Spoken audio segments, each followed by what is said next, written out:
Okay, so as I mentioned, every single month on the More Than Money podcast, we dedicate one episode to the smart money moves that you need to make during that month. And so if you're new to the More Than Money podcast, welcome. We're so glad that you decided to jump in and be a part of this family.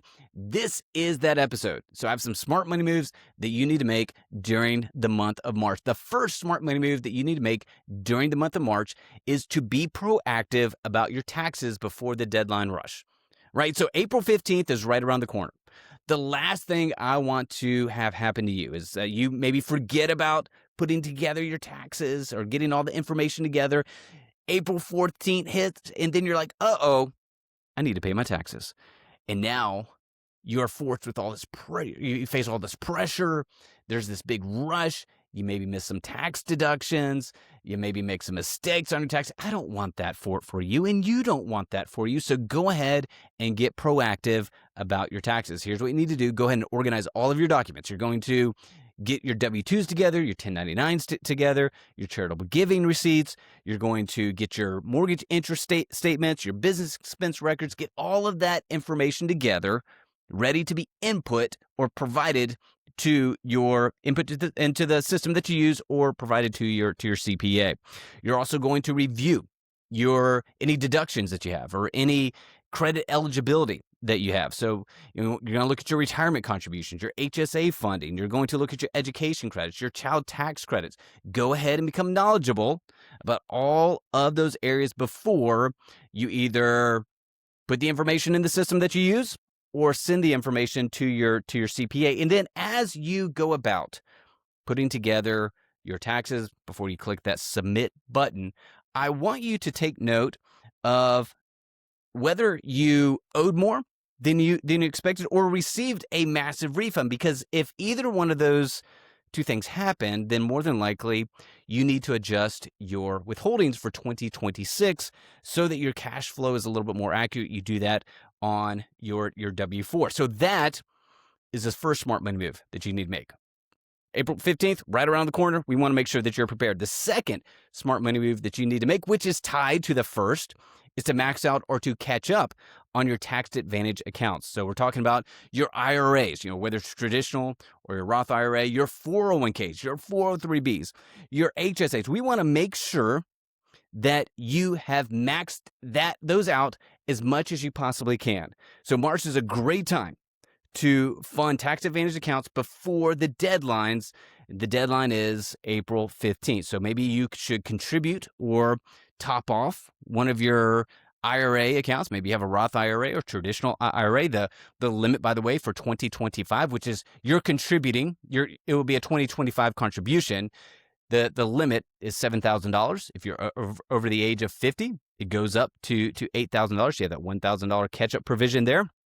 You may need to, if you have the opportunity, to fund your HSA if you're eligible, if that's something that you have, or maybe you could contribute a little bit more to your 401k. But take advantage of this moment where you can still contribute to your tax advantage accounts for 2025, even though, yes, we are in 2026. So max out or catch up on tax advantage accounts. Smart money move number 3 is to revisit your emergency fund. Now, here's why I put this on the list. So I have had a number of conversations with individuals and couples who have lost their job, primarily through layoffs, and they're faced with, okay, what do we do now? Our savings is very, very limited. We no longer have income. How do we handle this moment? And so I want to encourage you to take some time during the month of March and to review your emergency fund. Now, this is, if you're going through the 8 money milestones, which is our guide, helps us answer that question, what financial step do I need to take next? Money milestone 5 is to set aside 3 to 6 months worth of living expenses for a job loss level emergency. So this happens after you pay off all of your debt, except for your mortgage. Now, when we say 3 to 6 months worth of living expenses, we're not talking about 3 to 6 months worth of salary. Okay, that's different. Living expenses are your bare bones essentials. We're talking about your housing payment or your rent, your utilities. We want to make sure that the lights are on. We want to make sure that the water's running. We also want to make sure that food is on the table, and also throw in medical and transportation. So we want to make sure that those essentials can be covered for 3 to 6 months. Now, if you are financially responsible for a family, you're going to lean more toward the 6-month end of that than the 3-month end of that. Now, for some of you, maybe you're looking at the industry that you're in, and you're thinking, yeah, layoffs are likely. Maybe you're assuming that your role will be impacted by AI in some way. And you're like, yeah, layoffs, it's likely. And it's going to be difficult because of the industry that I'm in to get a job quickly. Well, you may want to even go beyond that 6-month part, because you may need that type of flexibility as you look for additional work. So again, I want you to review your emergency fund, 3 to 6 months worth of living expenses. So go ahead and revisit that. Make sure that that is fully funded, assuming that you are on Money Milestone 5. And then finally, the fourth smart money move that I'll have for you here in the month of March is to plan your summer spending now. So I want you to go ahead and look at those summer months, June, July, and August, and consider whether you are planning to take a vacation. Maybe you've already taken those days off. Okay, maybe you've already asked for those PTOs. I want you to then start considering, how much is that going to actually cost me? Because I don't want you to get to the summer months. I don't want you to get to your vacation and then wonder right before the vacation starts, how am I going to pay for this? Oh, well, let me just use my credit card because I've already committed to it.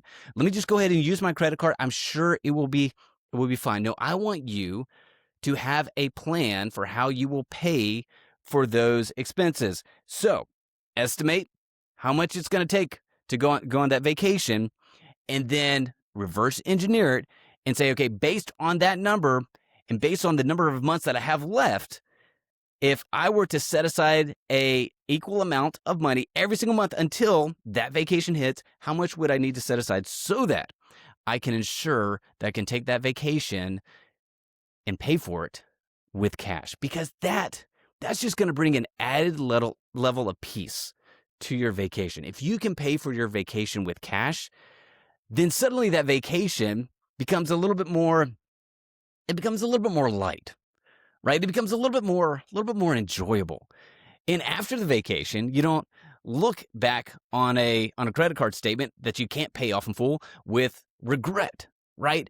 You just bring with you a bunch of memories, not a bunch of debt. That's what I want for you. So those are your 4 smart money moves to make here in the month of March. We're going to take another quick break, and then I have some listener questions. Both of them deal with generosity. You're not going to want to miss it.